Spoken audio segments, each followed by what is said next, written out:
வணக்கம், இது லங்கா ஊடகத்தின் இன்றைய முக்கிய செய்திகள். முதலில் தலைப்புச் செய்திகள். பசிலின் மெல்வானை வீடு பல்கலைக்கு உறுதியளித்த பிரதமர். கொழும்பில் நிலவேந்தலில் ஈடுபட்டவர்களை தாக்க முயன்ற தரப்பினரால் பெரும் பரபரப்பு. காலம் கடந்து கொண்டிருக்கிறது, ஈரானுக்கு ட்ரம்ப் விடுத்துள்ள கடும் எச்சரிக்கை. அமெரிக்காவில் விமான கண்காட்சியின் போது நடுவானில் மோதிய போர் விமானங்கள். சீனாவுடன் இணைந்து நீர்மூழ்கி கப்பல்களை தயாரிக்கும் பாகிஸ்தான் இந்தியாவுக்கு அச்சுறுத்தல். பாகிஸ்தானில் பயங்கரவாதிகள் 35 பேர் படுகொலை, ராணுவம் அதிரடி. வீடு வாங்குறது விற்கிறது இது சம்பந்தமா உங்களுக்கு இருக்கிற நிறைய ப்ராப்ளத்துக்கு சொல்யூஷன் தர ஒரே இடம் தான் உங்கள் செல்வாசக். Your future our vision. தொடர்வென விரிவான செய்திகள்.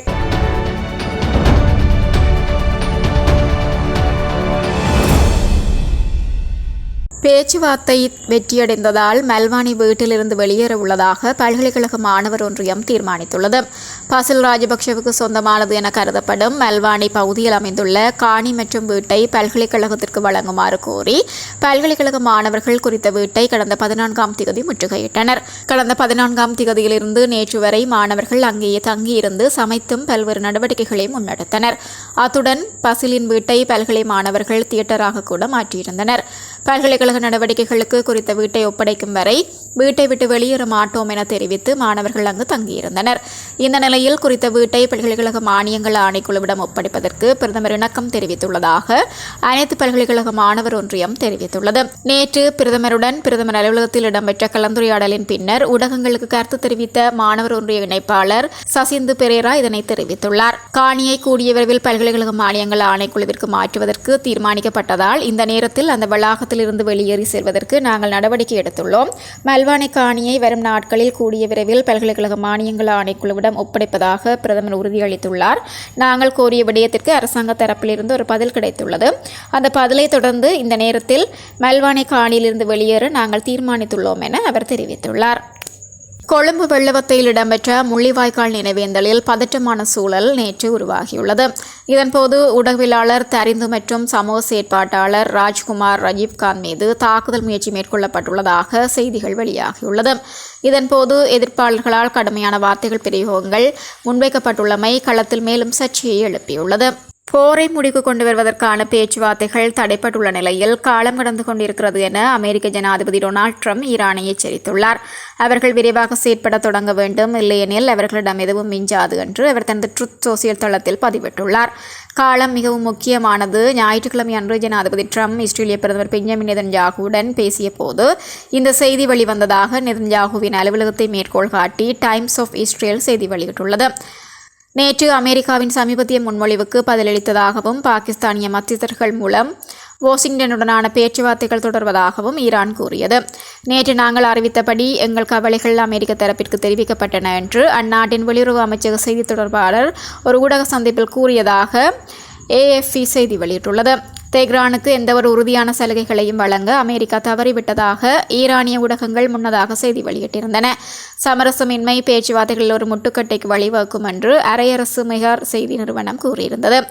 ஏப்ரல் மாத தொடக்கத்தில் போர் நிறுத்தம் அறிவிக்கப்படுவதற்கு சற்று முன்பு போரை முடிக்கு கொண்டு வருவதற்கான ஒரு ஒப்பந்தத்திற்கு ஈரான் ஒப்புக்கொள்ளாவிட்டால் ஒரு முழு நாகரிகமும் அழிந்துவிடும் என்று ட்ரம்ப் விடுத்த அச்சுறுத்தலை அவரது செய்தியை எதிரொலித்தது. தெஹ்ரானின் கோரிக்கைகளை நிராகரித்து அவற்றை முற்றிலும் ஏற்றுக்கொள்ள முடியாதவை என்று முத்திரை குத்திய பின்னர் போர் நிறுத்தம் மிகப்பெரிய உயிர்வழி ஆதரவில் இருப்பதாக இந்த வார தொடக்கத்தில் ட்ரம்ப் எச்சரித்தார். பின்னர் ஈரானிய வெளியுறவு அமைச்சகத்தின் செய்தி தொடர்பாளர் இஸ்மாயில் பகாஜி அவர்கள் பொறுப்புடனும் தாராள மனத்துடனும் இருப்பதாக வலியுறுத்தினார். ஈரானின் அரையரசு தஸ்னீம் செய்தி நிறுவனத்தின்படி ஈரானின் கோரிக்கைகளில் அனைத்து முனைகளிலும் போரை உடனடியாக முடிக்கு கொண்டு வருதல், ஈரானிய துறைமுகங்கள் மீதான அமெரிக்க கடற்படை முற்றுகையை நிறுத்துதல் மற்றும் ஈரான் மீது மேலும் தாக்குதல்கள் நடத்தப்படாது என்பதற்கான உத்தரவாதங்கள் ஆகியவை அடங்கும். மேலும் போரினால் ஏற்பட்ட சேதங்களுக்கு இழப்பீடு கோருதல் மற்றும் கோர்முஸ் நீரிணையின் மீது ஈரானின் இறையாண்மையை வலியுறுத்துதல் ஆகியவையும் அவற்றில் அடங்கியிருந்ததாக கூறப்படுகிறது.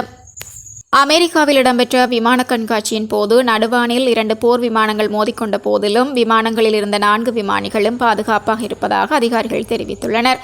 விபத்துக்குள்ளான அமெரிக்க கடற்படையின் EA-18G ரக விமானங்கள் வான்வழி சாகச நிகழ்ச்சியில் ஈடுபட்டிருந்த போது இடம்பெற்ற விபத்தை அடுத்து அனைத்து விமானிகளும் பாதுகாப்பாக வெளியேறினர் என்று அமெரிக்க கடற்படை செய்தி தொடர்பாளர் பிபிசியிடம் தெரிவித்தார்.